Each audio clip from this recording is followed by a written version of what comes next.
Hello guys, welcome back to the channel. This is side dental vlogs. तो आज मैं आपको बताने वाला हूँ difference between frictional hyperkeratosis and leukoplakia. दोनों एक ही चीज़ें हैं और दोनों काफ़ी ज़्यादा सिमिलर अपीयर करती हैं। तो ये वीडियो मैंने क्यों बनाने का डिसाइड किया, क्योंकि रिसेंटली एक पेशेंट का मुझे फ़ोटो आया और मैसेज आया कि sir I am very tensed और मेरा जो थर्ड मोलर वाला एरिया है उसके ऊपर लिकोप्लेकिया हो गया है। उसने खुद से डायग्नोसिस बना के मुझे भेज दिया। तो मेरे को लगा कि काफ़ी लोग ऐसे इस तरीके के वाइट लीजन्स देख के परेशान हो जाते होंगे। तो सबसे पहले 3-4 चीज़ें आपको बता देता हूँ।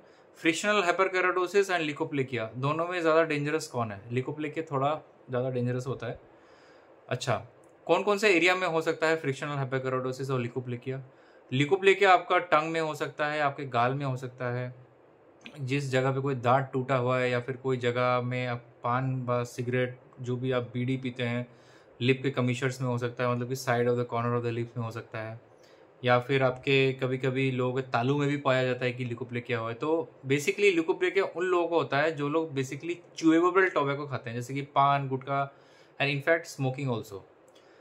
फ्रिक्शनल हाइपरकेराटोसिस क्या होता है कि हमारा जब विजडम टूथ निकलता है, थर्ड मोलर जो अक्ल दाढ़ जिसको बोलते हैं, विजडम टूथ, वो जब निकलता है तो वो हमारे साइड वाले स्किन या फिर रेट्रोमोलर एरिया वाले स्किन को इरिटेट करता है।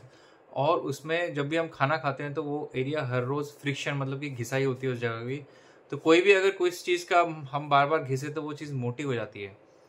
जैसे बहुत लोग जिम भी जाते होंगे तो आप देखते होंगे कि उनका हाथ जो होता है वो हाइपोट्रोफी हो जाता है और इन सब एरियाज में केराटोसिस हो जाता है। तो फ्रिक्शनल हाइपर केराटोसिस मतलब बेसिकली थोड़ा सा जब मिकोसा होती है, हमारे मिकोसा की 4 लेयर्स होती हैं, तो सुपरफिशियल जो सबसे ऊपर वाली मिकोसा की लेयर होती है वो थोड़ी मोटी हो जाती है और उससे ज़्यादा कुछ भी नहीं। ट्रीटमेंट में डिफरेंस क्या है? सबसे ज़्यादा इम्पॉर्टेंट है कि हम समझें कि ये कोई इमरजेंसी सिचुएशन या फिर आप एक दिन में नहीं मरने वाले हो, ऐसा सिचुएशन नहीं है। सबसे पहले आपको नियर बाय डेंटिस्ट के पास जाना चाहिए, आपको दिखाना चाहिए, डायग्नोसिस करवाना चाहिए। ऐसे नहीं कि आप पैनिक होके दरभटक, मतलब कि भटक रहे हो। तो सबसे पहले अगर आपका फ्रिक्शनल हाइपरकेराटोसिस डायग्नोसिस आए तो सबसे पहले उस टीथ को निकलवाएं जो कि शार्प है, या फिर आपका विजडम टूथ है उसको निकलवा लें। धीरे धीरे देखना, आप बिना मेडिसिन से ही आपका फ्रिक्शनल हाइपरकेराटोसिस ठीक हो जाएगा। अब आते हैं लिकोप्लेकिया पे। लिकोप्लेकिया के बहुत सारे मैनेजमेंट के वीडियोज में बना चुका हूँ। अगर आपका लिकोप्लेकिया है तो सबसे पहला चीज़ जो हैबिट छोड़ना पड़ेगा, पान, गुटखा इत्यादि। उसके बाद आपको जो भी वाइट पैच है उसको ऑब्जर्वेशन में रखना पड़ेगा 2-3 महीने। कभी कभी लिकोप्लेकिया में बायोप्सी की भी ज़रूरत होती है। अगर उसमें रेडिश पैचेस हैं तो रेडिश पैचेस आए मतलब उसमें वो थोड़ा सा एरिथ्रोलिकोप्लेकिया की तरफ आ रहा है। बायोप्सी में आपका माइल्ड डिस्प्लेसिया आ सकता है, मॉडरेट डिस्प्लेसिया आ सकता है। डिस्प्लास्टिक चेंजेस मतलब थोड़े बहुत माइल्ड कैंसरस चेंजेस जो कि रिवर्सिबल होता है अगर आप एंटीऑक्सीडेंट्स तो रेगुलर खाना चाहिए। आप कुछ एंटी केराटोलाइटिक, मतलब कि रेटिनो ए जैसे क्रीम्स लगा के उसको हटा सकते हैं, लेकिन अंडर मेडिकल गाइडेंस, ऐसा नहीं कि खुद से आप लगा रहे हैं। उसके बाद आप उसमें इलेक्ट्रोकॉटरी या फिर लेजर से इस लीजन्स को रिमूव कर सकते हैं।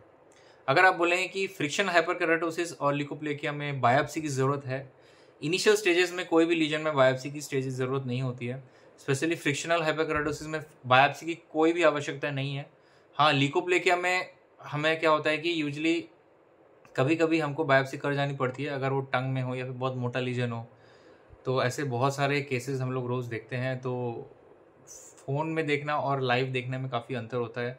काफ़ी लोग डॉक्टर्स को मैसेज कर देते हैं कि सर देखिए क्या है, पर आपको फिजिकली जाना चाहिए बिल्कुल डॉक्टर के पास।